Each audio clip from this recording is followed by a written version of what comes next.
The quiet village of Blackvale had always been shrouded in whispers of old legends, but Dr. Eleanor Reed paid them no mind. She was an archaeologist, a woman of science, and the crumbling ruins of the medieval church at the edge of town were just another excavation site. The locals avoided the place, muttering about curses and restless spirits, but Eleanor dismissed their superstitions. The past was her obsession, and she was determined to uncover its secrets. On the third day of digging, her trowel struck something solid beneath the loose soil. Brushing away the dirt, she uncovered an ancient cross, blackened with age and buried upside down. A strange chill ran down her spine as she lifted it, the metal unnaturally cold to the touch. Her assistant, Mark, knelt beside her, eyeing the artifact with unease. "That doesn't feel right," he muttered. Eleanor laughed it off, attributing his discomfort to the villagers' stories. But as night fell and the team retired to their tents, Mark couldn't shake the feeling of being watched. He lay awake, listening to the wind howling through the ruins, when he saw them. Shadows moving along the edges of the tent, slithering like living things. At first, he blamed exhaustion or the flickering lantern light. But then they thickened, twisting into shapes that shouldn't exist. A low, guttural whisper seeped through the canvas, just barely audible.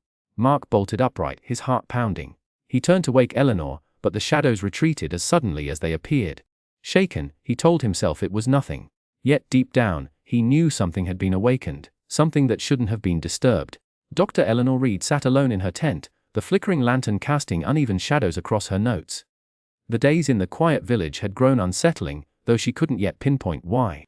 At first, she barely noticed the whispers, just faint, indistinct murmurs, like the wind rustling through the ruins. But soon, they sharpened into something far more deliberate, as if a voice were threading itself into her thoughts.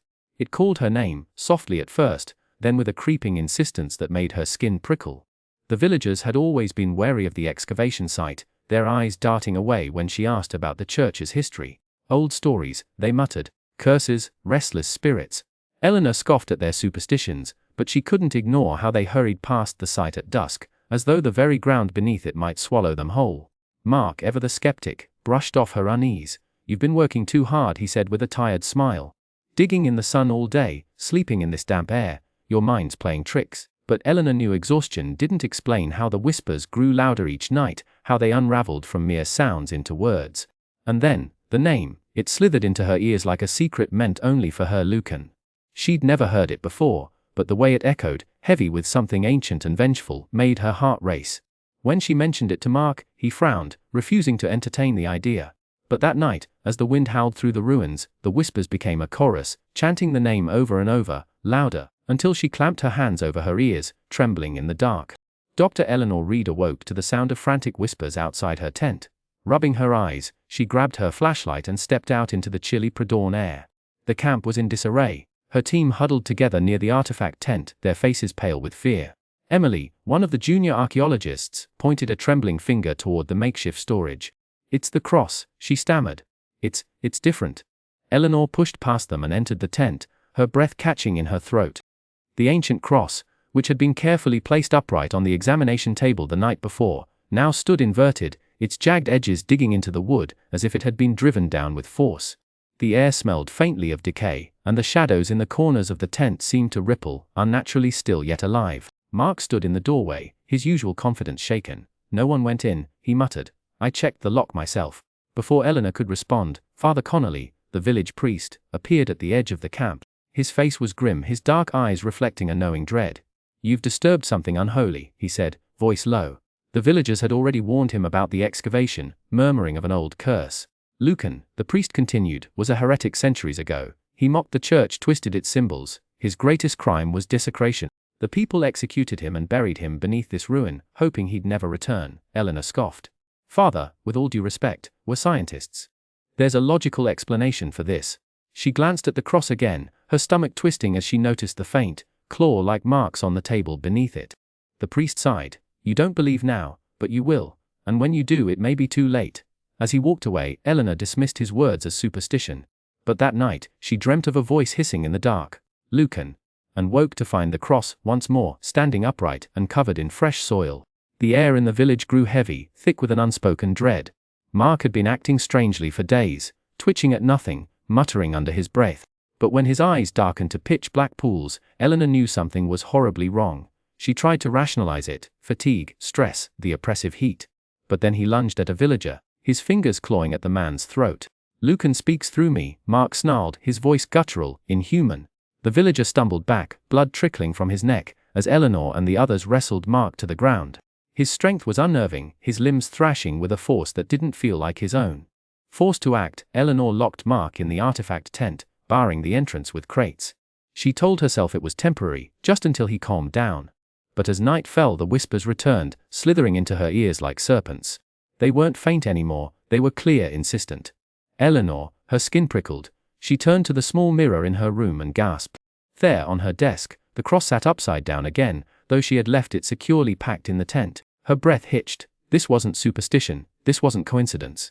The spirit wasn't just here, it was fixated on her. The realization coiled around her heart like icy fingers.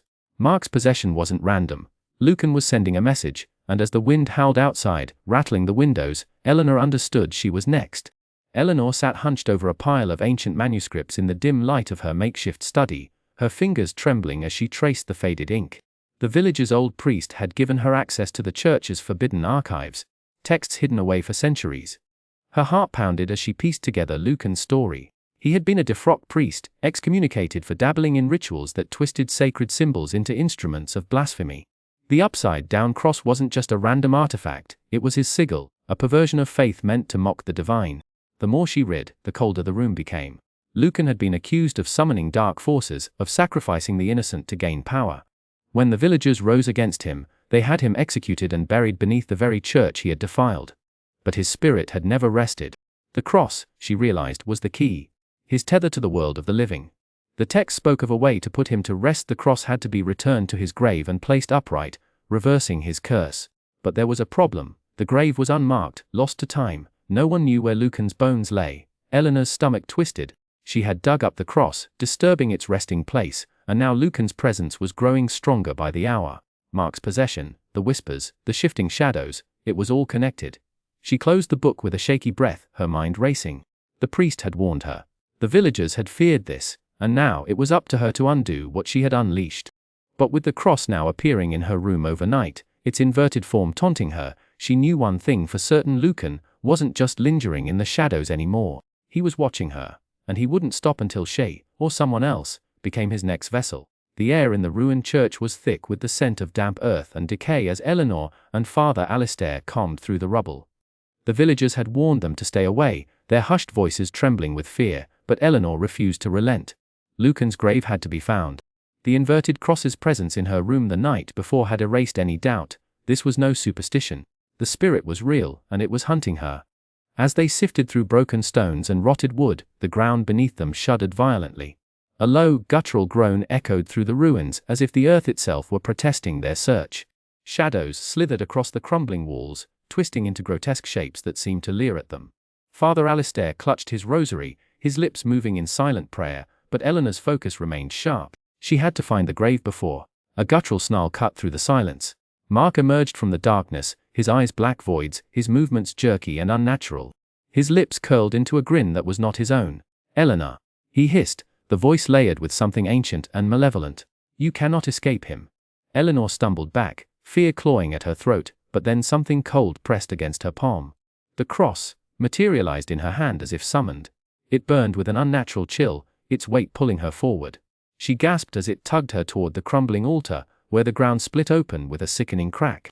A hidden staircase yawned beneath, leading into blackness. Father Alistair grabbed her arm. "We can't." But the cross pulsed in her grip, insistent. Mark's laughter echoed behind them, closer now. There was no choice. With a final glance at the priest, Eleanor stepped into the darkness. The crypt awaited. The air in the crypt was thick with the scent of damp earth and decay as Eleanor's flashlight flickered over the crumbling stone walls. Her breath came in ragged gasps, her heart pounding as she stepped closer to the skeletal remains slumped against the far wall. Lucan.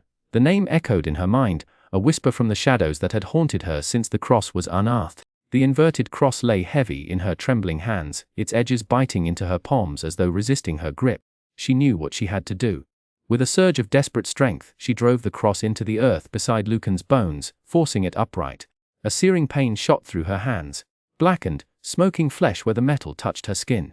She screamed, but the sound was drowned out by a deafening shriek that tore through the crypt, a chorus of agony and rage. The walls trembled, dust and debris raining down as Lucan's spirit fought against its banishment. Mark, his eyes hollow and black, collapsed to the ground like a puppet with its strings cut. The ground beneath her feet shuddered violently. Eleanor stumbled backward as the crypt began to collapse.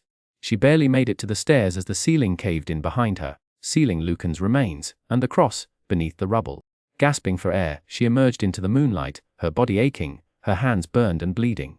The villagers rushed to her side, but their voices were a distant murmur. She had done it, Lucan was gone. But as she reached into her bag for her water canteen, her fingers brushed against cold, familiar metal. Dread coiled in her stomach as she pulled out the cross, now inverted once more, its presence a silent promise. The whispers began again, faint but unmistakable. Eleanor, the nightmare wasn't over, it had only just begun.